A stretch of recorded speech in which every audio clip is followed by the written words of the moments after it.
बिस्मिल्लाहिर्रहमानिर्रहीम। अस्सलामु अलैकुम वरहमतुल्लाहि वबरकातुहू। शौहर मकरूज होकर फौत हो जाए तो एक क्वेश्चन आया जी। एक खातून का सवाल है कि अगर किसी का शौहर वफात पा जाए और उस पर कर्जा हो और बीवी उसे अदा करने की ताकत ना रखती हो तो उसका क्या हुक्म है। आंसर इसका ये है कि इमाम तिबरानी ने अल औसत में हज़रत बरा बिन आजिब रज़ी अल्लाह अन्हु से रिवायत की है कि नबी करीम सल्लल्लाहु अलैहि वसल्लम ने इरशाद फरमाया कि मकरूज आदमी मरने के बाद अपने कर्जा की वजह से कैद कर लिया जाता है और वो अपनी तन्हाई और बेबसी का अल्लाह करीम से शिकवा करता है कि मैं जन्नत की नेमतों से महरूम हो गया हूँ। तिबरानी ने हज़रत अनस रज़ी अल्लाह अन्हु से रिवायत की है। फरमाते हैं कि हम नबी करीम सल्लल्लाहु अलैहि वसल्लम की खिदमत में मौजूद थे कि एक शख्स को उसकी नमाज जनाजा पढ़ने के लिए लाया गया तो नबी करीम सल्लल्लाहु अलैहि वसल्लम ने इरशाद फरमाया कि क्या उसके ज़िम्मा कोई कर्ज तो नहीं है। उन्होंने अर्ज किया हाँ है। तो नबी करीम सल्लल्लाहु अलैहि वसल्लम ने इरशाद फरमाया तो मेरा नमाज जनाजा उसे कोई फ़ायदा नहीं देगा कि इंसान की रूह कर्जा के बदला में गिरवी रहती है। वो उस वक्त तक आसमान पर नहीं जा सकती जब तक कि उसका कर्जा अदा ना कर दिया जाए। अगर कोई शख्स उसके कर्जा का जामिन हो जाए तो मैं उसकी नमाज जनाजा पढ़ दूं जब मेरी नमाज जनाजा पढ़ने का उसे फ़ायदा होगा।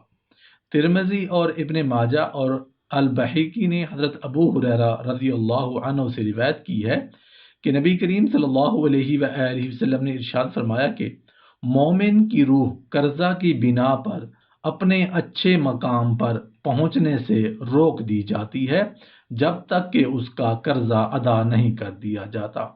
बिलाशुबा कर्ज का मसला अहम तरीन मसला में से है। हत्ता कि रसूल अल्लाह सल्लल्लाहु अलैहि वसल्लम ने शहादत फ़ी सबीलिल्लाह के फ़ज़ाइल में फरमाया है कि ये शहादत सब गुनाहों का कफ़ारा बन जाती है मगर कर्ज का कफ़ारा नहीं बनती। मसनद इमाम अहमद और सुनन अबी दाऊद में हज़रत अबू हुरैरा रज़ी अल्लाह अन्हु से मरवी है कि नबी करीम सल्लल्लाहु अलैहि वसल्लम ने फरमाया मोमिन की जान उसके कर्ज के साथ लटकी या अटकी रहती है हत्ता कि उसे अदा कर दिया जाए। हज़रत साद रज़ी अल्लाह अन्हु की रिवायत है कि उनका भाई फौत हो गया और 300 दरहम छोड़ गया। उसके बाल बच्चे भी थे। साद रज़ी अल्लाह अन्हु ने कहते हैं कि मैंने इरादा किया कि ये रकम उसके बच्चों पर खर्च करूंगा मगर नबी करीम सल्लल्लाहु अलैहि वसल्लम ने मुझे फरमाया तेरा भाई अपने कर्जे में पकड़ा हुआ है उसे अदा करो।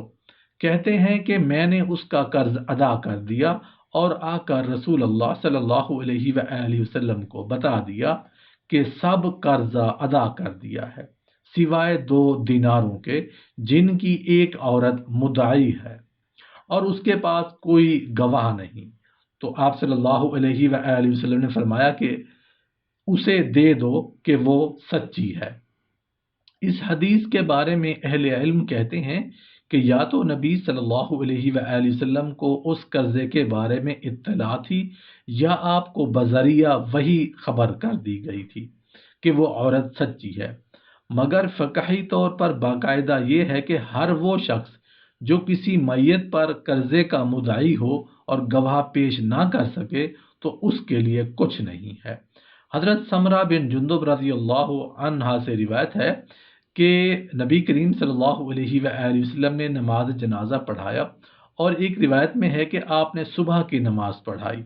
उससे फारिग हुए तो दरियाफ्त किया क्या यहाँ आल फलां का कोई आदमी है। सहाबा खामोश रहे और उनकी ये आदत थी कि अगर नबी सल्लल्लाहु अलैहि वसल्लम इस तरह किसी का पूछते तो वो खामोश रहते थे इस अंदेशे से कि कहीं उसके बारे में कोई आयत ही नाजिल ना हो चुकी हो।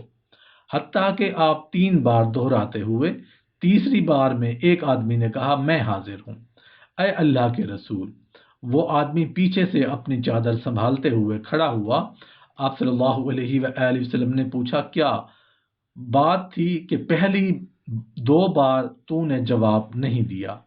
میں نے تیرا نام خیر ہی سے پکارا ہے، فلاں آدمی اپنے قرضے کی وجہ سے جنت سے رکا ہوا ہے، اگر چاہو تو اس کو فدیہ دے دو، جاؤ اور اس کا قرض ادا کرو حتیٰ کہ کوئی کسی قسم کا مطالبہ کرنے والا باقی نہ رہے، اب وہ پکڑا ہوا ہے۔